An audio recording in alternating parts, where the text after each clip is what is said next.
with Dave! Ladies and gentlemen, boys and girls, welcome back to Play with Dave, and welcome back to The Legend of Zelda: A Link to the Past. We have the Master Sword, the Sword of Evil's Bane. We're going to the Hyrule Castle. The Hyrule Castle? We're going to Hyrule Castle, and we're gonna save the princess. At least we're gonna try to.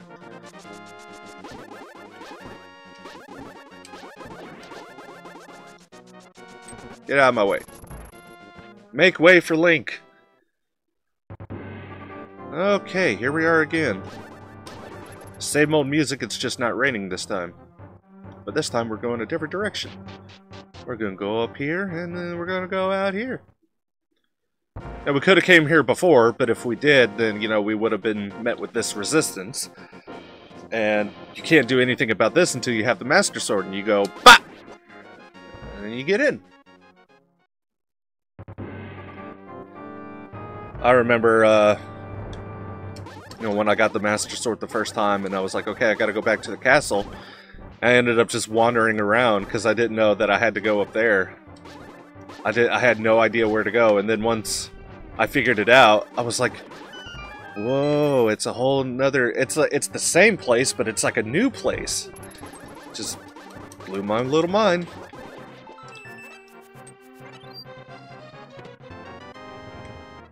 I'm usually kind of easy to please when it comes to video games. I don't really ask for a whole lot.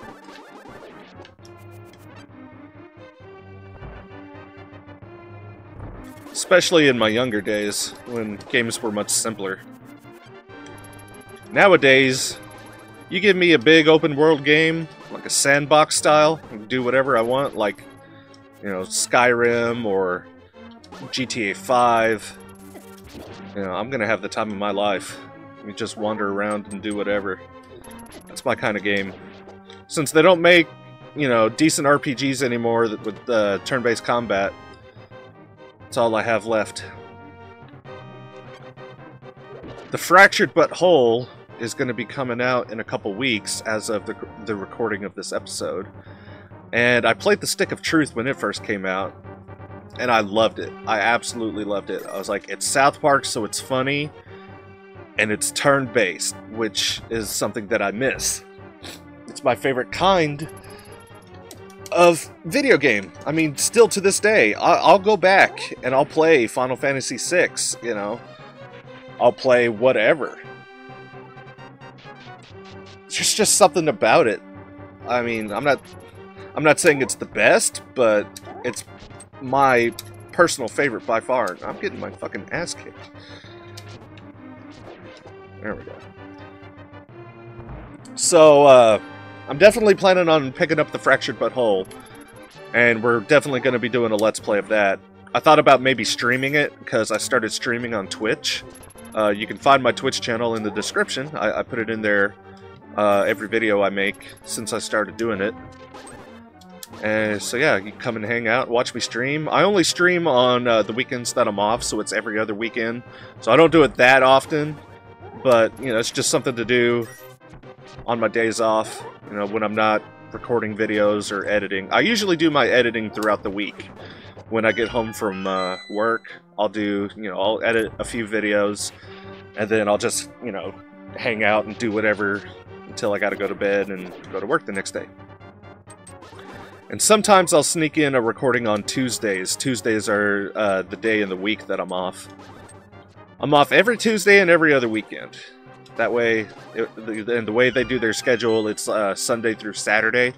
So it always works out that, you know, no matter what week I'm on, I always have 2 days off in the week. You know, even when it's my weekend off, you know, Tuesday's one day and Saturday's the other day, and then Sunday's one day and Tuesday's the other day. Just sucks that I never get a 3-day weekend. Everybody else where I work gets a 3-day weekend. This episode turned into me bitching about my life. Last episode I was talking about death. This one I'm talking about how shitty my work life is. But, you know, a lot of people have it worse. Like, I think Japanese men, they work like, fuck, 20 hours a day. And then they go home and, like, rest for 4, and then go right back at it. Shit's insane. That's why the suicide rate's so high, and why, you know, a lot of Japanese men aren't married, because they don't have time or energy to sustain a relationship with anybody. It's kind of sad. They have to work their asses off over there in order to sustain a living. Which that's the way here, too. You know, a lot of people, you know, they gotta work 2 jobs or whatever in order to make it. I mean, life just sucks everywhere, we'll say that. You know, life is shitty. We have to work, which sucks because everything's so goddamn expensive. It's like, you know, you could just make shit not expensive and make it easy for everybody. But I guess that would just be too hard. Okay, here we are. No! Save the princess, no! Aha! Link! I have been waiting for you. I was hoping I could make Zelda vanish in front of your eyes. Behold! The last moment of Princess Zelda! Light as a feather, stiff as a board, light as a feather. Oh, wrong game. She's floating in the air. Bye-bye. Ho ho ho! With this, the seal of the 7 wise men is at last broken! It is now only a matter of time before evil power covers this land. After all, the legendary hero cannot defeat us, the tribe of evil, when we are armed with the power of gold. Ho ho ho! Now I must go. I was a poet, and I didn't know it. And we just chase after him. Oh, so? You mean to say you would like to be totally destroyed? Totally destroyed, bro. Let me tell you, I'm just totally gonna rip you. Well, I can make your wish come true! Okay. All we gotta do is bounce his energy balls back at him. But he's not gonna throw one every time. He's gonna throw some bullshit at us like that, and then we just gotta block it. This is by far one of the easiest boss battles in the game. And when he goes top dead center, like that, he's in this position. See, he didn't move. But he won't... He only looks down. That's when he's going to shoot his lightning. And you can just stand behind him and be totally safe. It's just a cat and mouse game of waiting for him to do the fireball, or energy ball, so you can bounce it back. Otherwise, you just get that blue shit. I never really knew what that was. It disperses every time you hit it, and you can block it with your shield if you're at the right angle. That. Cat and mouse, cat and mouse. You see, just stand back here. Oh, I wasn't supposed to hit him. Whoops! Oh well, we just made this battle more harrowing. Had to lose some health in order to make it look good. Okay, come on, buddy. There we go. Grrr, well met, like the true hero that you are. But I am not ready to admit defeat yet. I will draw you into the dark world! But first I'm gonna spin in a circle, like I'm a pretty ice dancer. Link, it is I, Sahasrara. I am communicating to you across the void through telepathy. The place where you now stand was the Golden Land, but evil power turned it into the Dark World. The wizard has broken the Wise Men's seal and opened a gate to link the worlds at Hyrule Castle. In order to save this half of the world, the Light World, you must win back the Golden Power. You must also rescue the 7 maidens who Ganon sent to the Dark World. As members of the bloodline of the 7 wise men, they have power that will surely help you. The maidens are locked in hidden dungeons full of evil creatures and dangerous traps.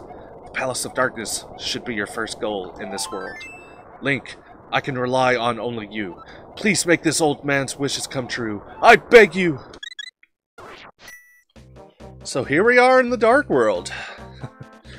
Ah, man. This is where the majority of the game takes place. I mean, because you find 3 pendants, and then you get the sword, and then you go to the castle. So, I mean, that's almost half. I think it's a little less than half of the game. But then you come here, and you have to save the 7 maidens that, you know, the wizard just sent here in order to to open the seal, break the seal, whatever you want to say. And yeah, so, you know, 3 pendants versus 7 maidens, you know, this is definitely where the bulk of your workload is. I'm gonna run up here and do one quick thing before we end the episode.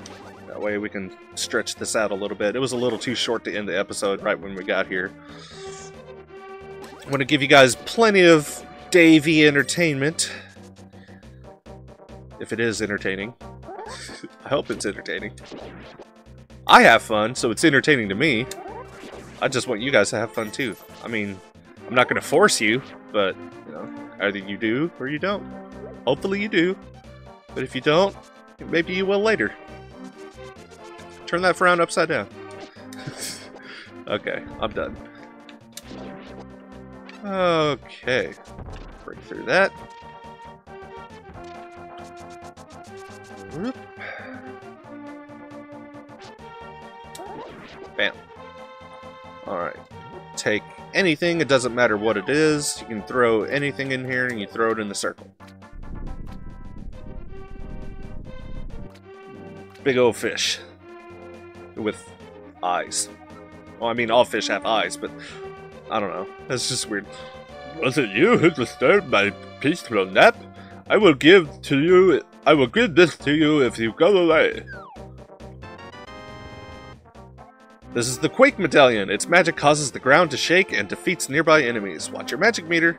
So that's the other one that we have to have. The other one that we get, Bombos, it's just, you know, cosmetic. You don't have to have it in order to complete the game. It's just kind of nice to have. But that's going to do it for this episode. In the next one, we're heading to the place that Sahasrara told us to go. I can't remember exactly what it's called, but we're going after the first maiden. We're going to rescue her. We're going to work our way back to the light world, or to get the they call it the golden power, but it's the Triforce. We got to get the Triforce back to save the world. So, until then, thank you guys very much for watching this episode. I'll be back later with another video. I hope to see you there. My name is Dave, and I am the One Man Rave. See ya!